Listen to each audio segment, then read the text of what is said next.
अस्सलाम वालेकुम, my name is Fazal Wahab, you are watching my YouTube channel. आज के वीडियो क्लास में हम चैप्टर्स जो ग्रेविटेशन है उसके न्यूमेरिकल को हम कंटिन्यू कर रहे हैं और दो न्यूमेरिकल कल हमने कर लिए थे। आज की इस न्यूमेरिकल में जो क्वेश्चन है वो हमारे पास है कि weight of Navira is 700 newton on the earth surface, what will be Navira's weight at the surface of the moon. ठीक है, यहाँ पे जो डेटा है बहुत सिंपल है, यानी 700 न्यूटन उनका वज़न है ज़मीन के ऊपर, जी की वैल्यू मालूम होती है तो उससे हम मास निकाल लेते हैं नवीरा का कि मास कितना है। और जहन में रख लीजिए कि मास ऑल ओवर द यूनिवर्स वो कांस्टेंट रहता है, उसके अंदर कोई चेंजेस नहीं आती। यही मास फिर हम जी की वैल्यू, मून के लिए जी की वैल्यू 1.6 है, वो हम वैल्यू यूज़ कर लेंगे और उससे फिर हम weight of the Navira on the surface of the moon हम निकाल लेते हैं। तो क्वेश्चन देखिए, हमारे पास जो डेटा बनेगा वो कुछ इस तरह से बन जाएगा।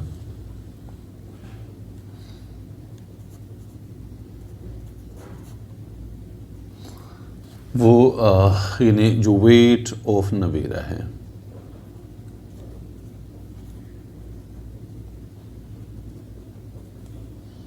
W, that is equal to, यहाँ पे जो गिवन है वो 700 न्यूटन है।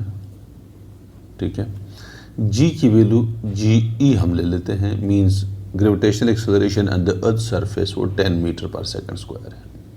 9.8 भी लेते हैं और 10 भी लेते हैं, तो दोनों इक्वल वैल्यूज़ है, इसमें कोई ख़ास डिफरेंस नहीं है, दोनों इस्तेमाल होती है। तो यहाँ पे ज़्यादातर 10 इस्तेमाल हो रहा है तो हम 10 इस्तेमाल करेंगे। इससे हम मास ऑफ द नवीरा हमारे पास आ जाएगा। सबसे पहले मास ऑफ नवीरा हम निकाल लेते हैं उसमें से, फिर wait of Navira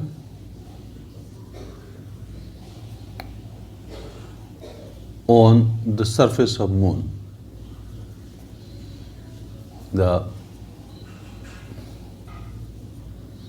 surface of moon, ये हमने निकालना है।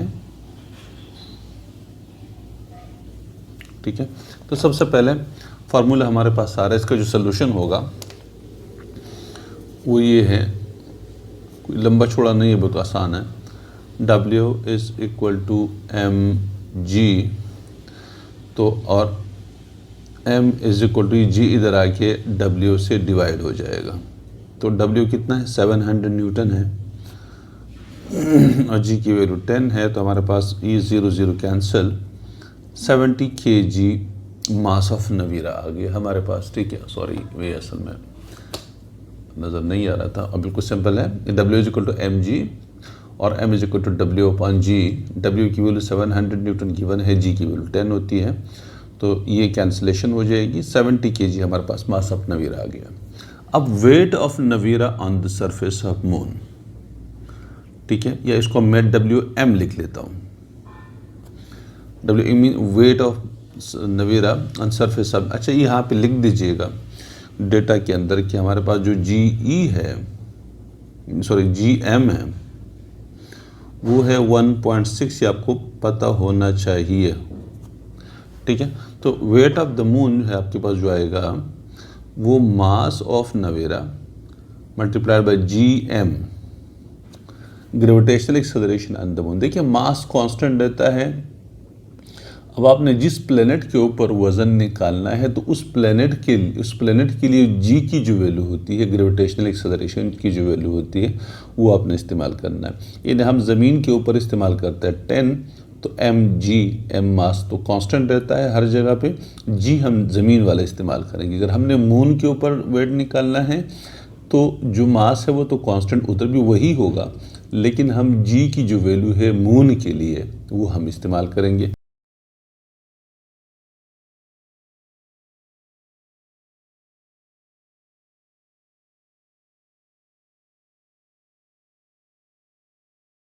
तो जब हम मल्टीप्लाई करेंगे तो इससे हमारे पास आंसर आएगा, इससे वैल्यू आ जाएगी 112 न्यूटन, हमारे पास इससे आंसर आ जाएगा। तो जो वेट 700 न्यूटन ज़मीन सरफेस ऑफ द अर्थ के ऊपर है, वही वेट मून के ऊपर 112 न्यूटन हो जाएगा, कम हो जाएगा, क्योंकि वहाँ पे जो ग्रेविटेशनल एक्सेलरेशन की वैल्यू है वो कम है, 1.6 है, यहाँ पे 10 है। चूँकि मून का साइज़ बहुत ज़्यादा छोटा है तो इसलिए वहाँ पे ग्रेविटी भी कम होती है, उसकी अट्रैक्टिव फोर्स जो है वो भी कम होती है बॉडी के ऊपर। नेक्स्ट क्वेश्चन है, उसको सॉल्व कर लेते हैं। और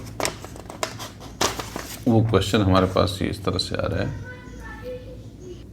ये एक न्यूमेरिकल है, वो ये कह रहे हैं कि a planet has mass 4 times of earth and radius 2 times that of the earth. If the value of g on the surface of the earth is 10 meters per second square, calculate the acceleration due to gravity on the planet है, ठीक है।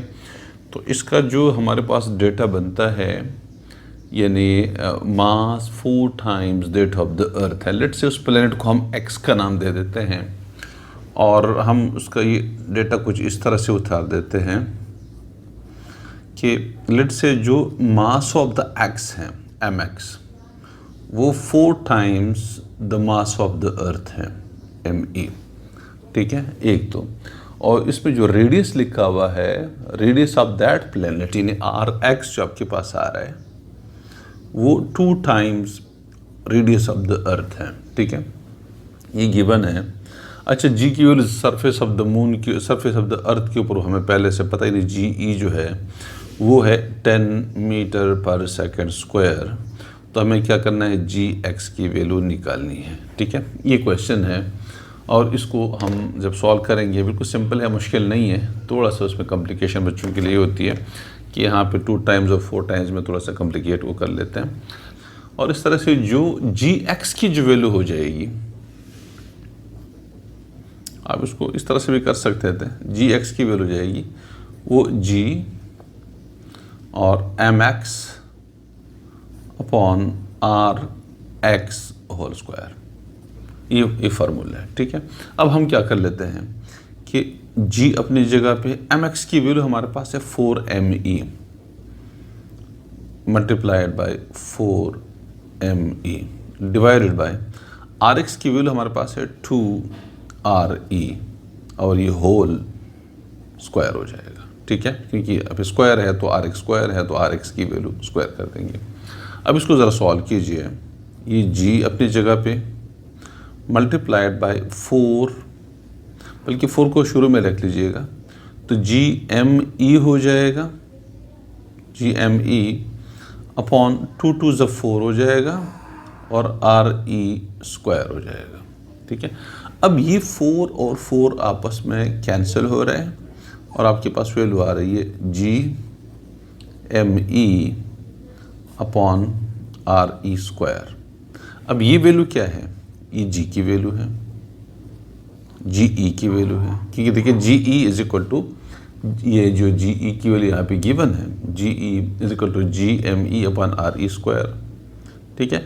और यहाँ पर जो हमने इसको solve किया, 4 times mass of the earth है, 2 times radius of the earth है, और हमने इसको सॉल्व किया तो वही GM या RE स्क्वायर आपके पास, जो कि GE की वैल्यू है। इसका मतलब है कि उस प्लेनेट के ऊपर GE की जो GX की जो वैल्यू होगी that will be equal to 10 meter per second square. किसी क्या वैल्यू हो जाएगी,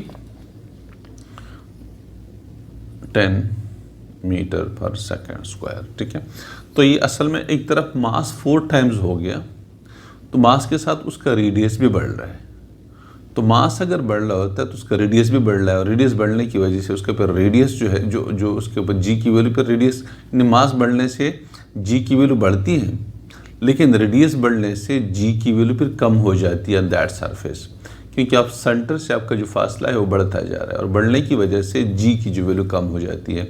तो ये फिर एक तरफ तो मास बढ़ गया लेकिन ग्रेविटेशनल इसका रेडियस बढ़ने की वजह से वो वैल्यू कांस्टेंट रहेगी। जो value surface of the moon earth के ऊपर है जी की वैल्यू, वही वैल्यू जी एक्स की वैल्यू हो जाएगी, जो कि 10 मीटर पर सेकंड स्क्वायर वैल्यू आ जाएगी।